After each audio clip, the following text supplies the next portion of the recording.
ko na lang sa inyo, total, kung ganito man talaga ang swerte ko sa buhay, okay lang, tatanggapin ko yan.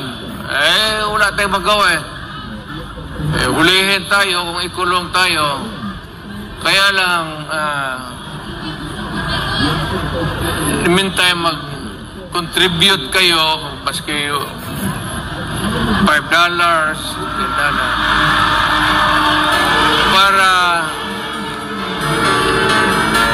paglabas ko sa presuhan, pagawaan ninyo akong monumento